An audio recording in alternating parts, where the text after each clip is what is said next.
Ce 15 mai 2012, il y a tout juste 4 ans, François Hollande remontait les Champs-Élysées jusqu'à l'Arc de Triomphe après sa victoire au présidentiel, sous une pluie battante.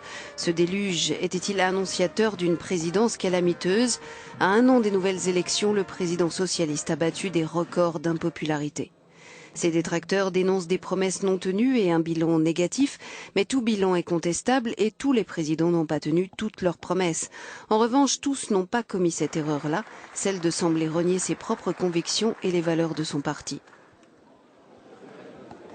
Le 49-3 est une brutalité, le 49-3 est un déni de démocratie, le 49-3 est une manière de freiner ou d'empêcher le débat parlementaire.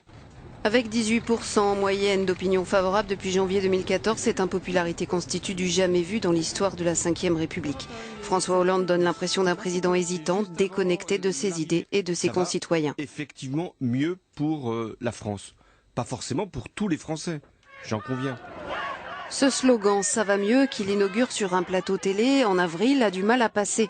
Si chiffres à l'appui, le constat est correct, il apparaît comme un camouflet face à la colère des Français. La mobilisation contre la loi du travail se mue en un mouvement citoyen, Nuit debout, l'expression d'un malaise plus large à l'égard de ce gouvernement et de la politique en général.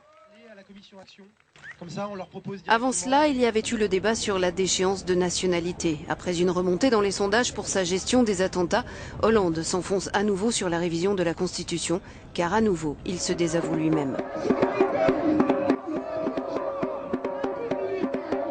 Nous devons pouvoir déchoir de sa nationalité française un individu condamné pour une atteinte aux intérêts fondamentaux de la nation ou un acte terroriste, même s'il est né français. Est-ce que ça va améliorer de quoi que ce soit la protection et la sécurité de nos concitoyens? Non. Est-ce que c'est conforme à notre histoire, à nos traditions, à notre constitution? Pourquoi remettrait-on en cause ces principes essentiels?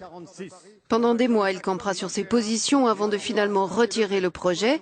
Cette fois, il est passé en force et une fois de plus donne l'image d'un manque de cohérence. À un an de la présidentielle, François Hollande a perdu une bonne partie de son électorat et des soutiens de son parti.